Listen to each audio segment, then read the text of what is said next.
মা বলতেন সোয়াবিন যখন রান্না করবি এইভাবেই রান্না করবি, নিরামিষ সোয়াবিন। দিলাম জিরের ফোড়ন, আর এখানে মশলা জিরের গুঁড়ো, ধনের গুঁড়ো, লঙ্কার গুঁড়ো, হলুদের গুঁড়ো, আর দিয়েছি হলো আদা। এটাকে আমি পেস্ট করে নিচ্ছি, পেস্ট করে জল দিয়ে গুঁড়ে নিলাম আর কি। এইবারে এইটাকে আমি তেলের মধ্যে বললো সবাই তো অনেক রকমেরই তো সোয়াবিন রান্না করে যায়, তবে এই রকমভাবে করে খেয়ে দেখবি সব কিছুর সঙ্গেই খাটে।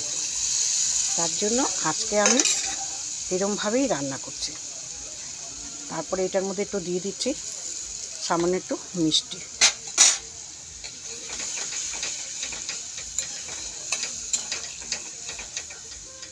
মশলাটা একটু কষাতে দেব। আমি কিন্তু আলু দিচ্ছি না, শুধু সোয়াবিন দিয়েই করব। এই মশলাটা আমার দেখুন ফুটছে, এর মধ্যে আমি সোয়াবিনটা দিয়ে দেবো, শুধু সোয়াবিন।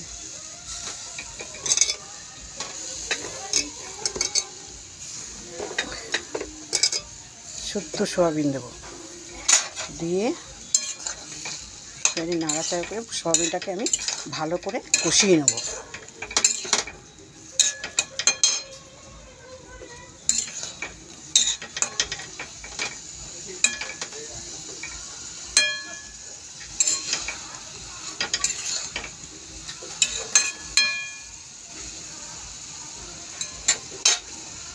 আমি একটু ঢাকা দিয়ে দিচ্ছি, একটু কষানো হবে।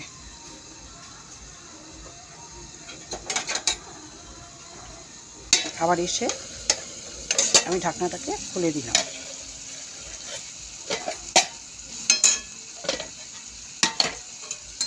সয়াবিনটা আমার ফুটছে।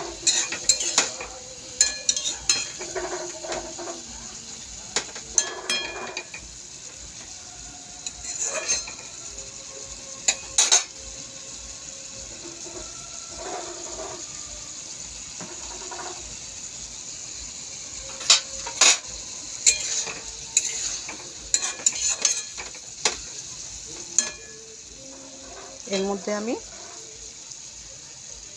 সামান্য একটু জল দিয়ে দেবো।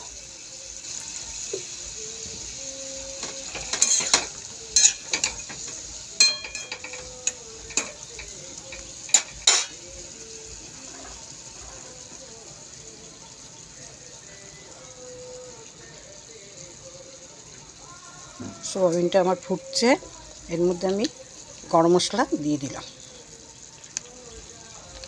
শাহি গরম মশলা।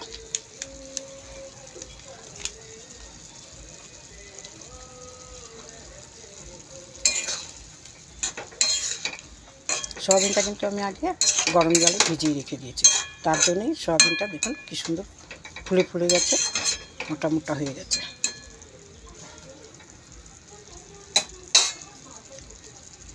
এর মধ্যে আমি পাতলা এই একটা লেবুর রস দিয়ে দিচ্ছি।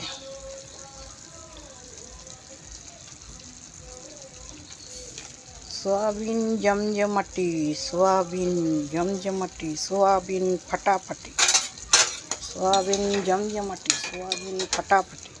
খেয়ে দেখবেন কীরকম হয়েছে, আর বেশিক্ষণ টাইমও লাগে না এই সোয়াবিনটা। এবারে আমি সোয়াবিনটাকে নাবাচ্ছি।